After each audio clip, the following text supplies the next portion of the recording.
everyone, welcome to my channel. I'm Basilia for 5 Foot Nomad, and on this channel I talk about the digital nomad lifestyle, working online, traveling the world, and I share my experiences in the countries I've visited to help you make an informed decision if you decide to visit or even live in any of these countries, right? So in this video, guys, I'm going to be sharing with you my experience living for 13 months in Israel, okay? So if this is something that's interesting for you, make sure you watch this video until the end. And if you're new to this channel, I hope that you will subscribe if you like this video, and you can hit the notification bell so you get notified when I release new videos. So let's dive into it, guys.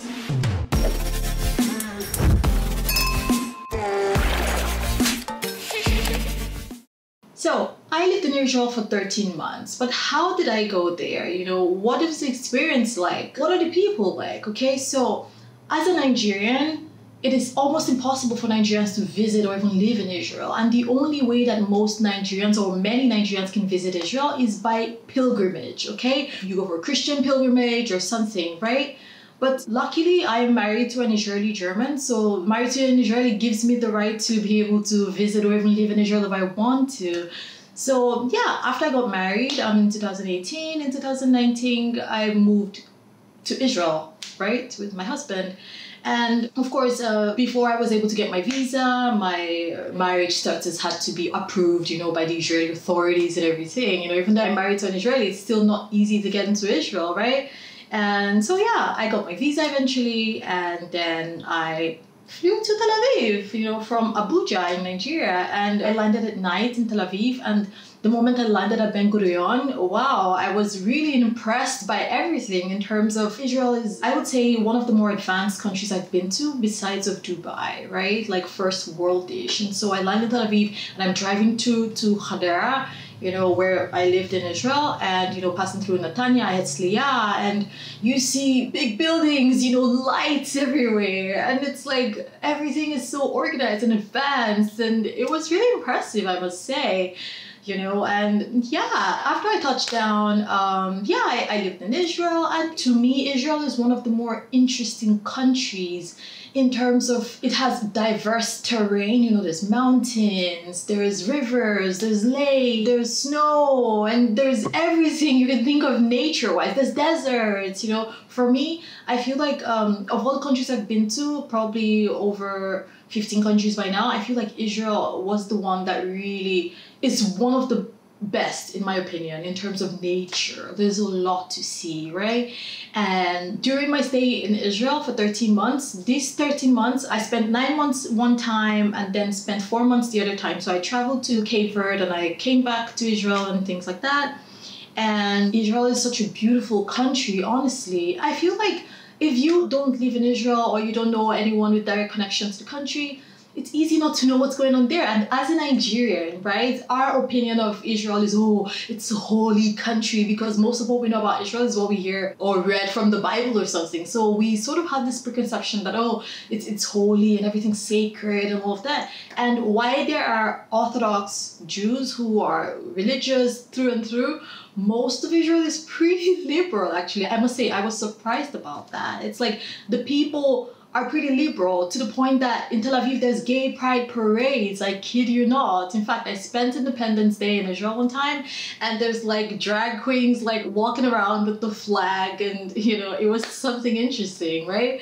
And so yeah, there's gay pride parades. Smoking marijuana is decriminalized, so in Tel Aviv you would smell weed in the air, when you're walking around and things. So I mean, it was pretty interesting for me. And during my stay in Israel, I visited a lot of places. Honestly, I've lost count. I've been to many cities. I've been to Haifa, I've been to Jericho, I've been to Caesarea, I've been to Tiberias, I've been to the Sea of Galilee, the Red Sea, Eilat.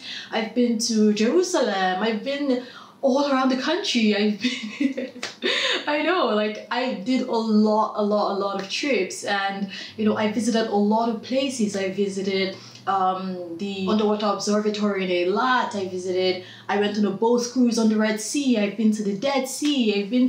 I went swimming with my friends in the Sea of Galilee. I mean, it was pretty crazy in terms of, religious people who come for pilgrimage, they have a specific section that's gated and everything where they go to be baptized in the Sea of Galilee, and then me and my friends are in another area of the sea, like swimming for fun. It was pretty crazy when I thought about it, right? I've been to the zoo, I've had a safari in Ramat Gan, I've been to Nimrod Fortress, I've been to Mount Hermon. I feel like I'm gonna make a video of all the places I've been to and visited in Israel, and I think there are more than 20 actually, so I'm really glad about that. And yeah, I've been all around Israel, and I must say there are endless things to do in Israel, and I feel like that's one of the things I really love about it. There's endless things to do and see and all of that.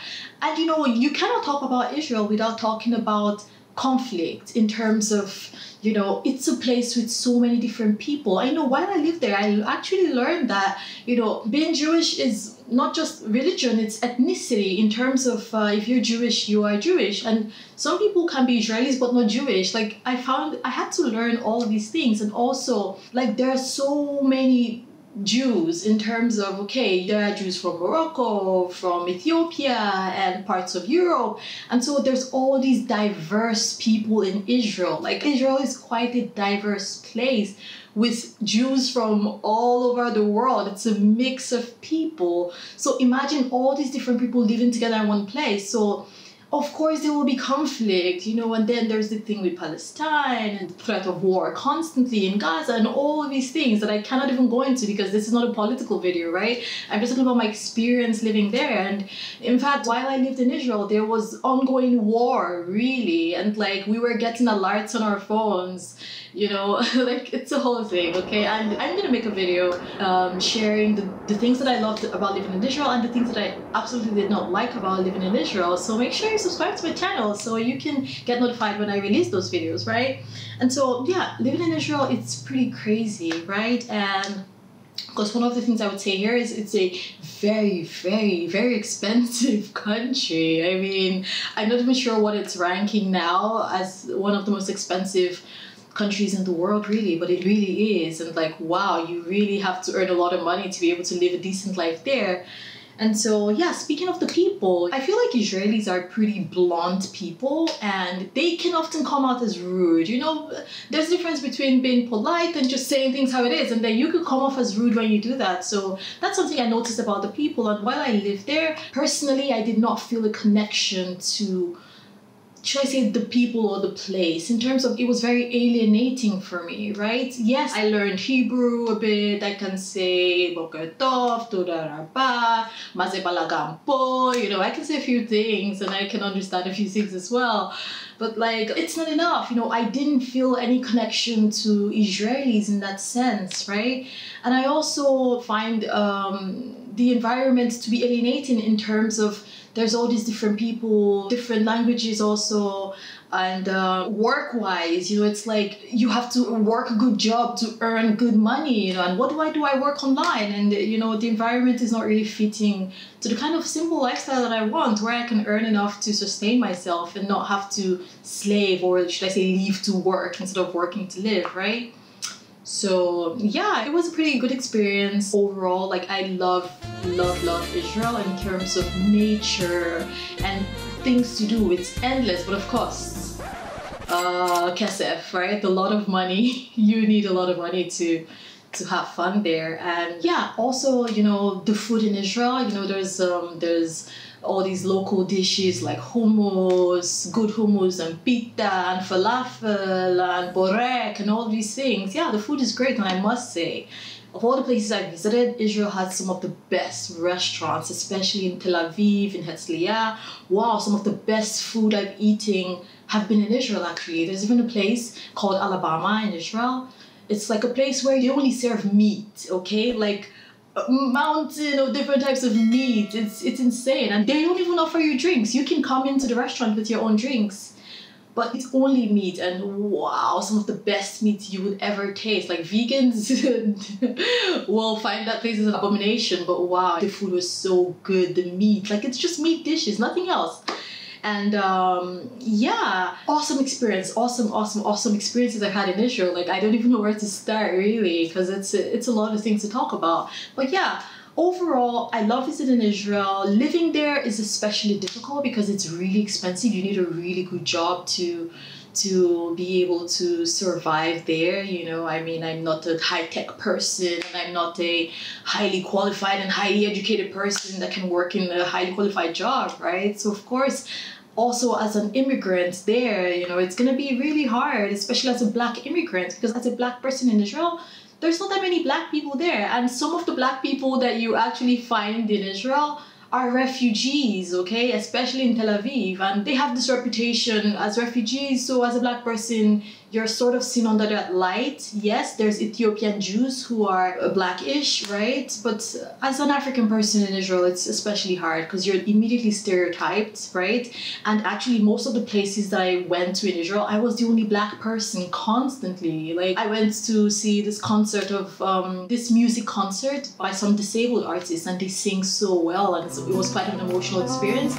And I was the only black person there. And when I go to Engokek, I'm the only black person there. And when I go to Engedi, I'm the only black person there. When I go to Timna Park, everywhere I'm the only black person there, you know. And I don't know what that means, really. I don't know what to even say right now. But yeah, overall, I love Israel. I think I've said it a million times. Like, I would visit like that just to go around visiting different places. But to live there, not really, because it's way too expensive and things are getting crazy. If you see the news from Israel, if you check out Walla or something, you see like people are quite aggressive, you know, especially road rage and things like that.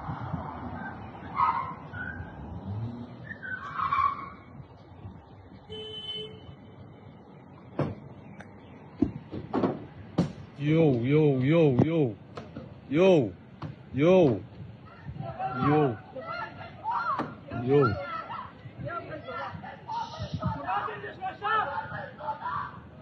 And also this threat of war constantly. No one wants to live like that, you know. And I feel more at home in Montenegro, I would say, than in Israel, because I didn't feel like I belonged there in that sense. This is my opinion, right? So yeah, this is it. You know, in my next video, I'm going to be sharing the things that I loved about living in Israel and the things that I absolutely hated about living in Israel. So make sure you subscribe, guys, so you can get notified when I release those videos. So what do you think about this? Do you have any specific questions about living in Israel? You can ask me in the comment section. I'll get back to you, answering your questions. And yeah, if you've watched until now, wow, thanks so much for watching. And you can check out more of my videos in the link in the description. So thank you so much for watching, and until next time, bye!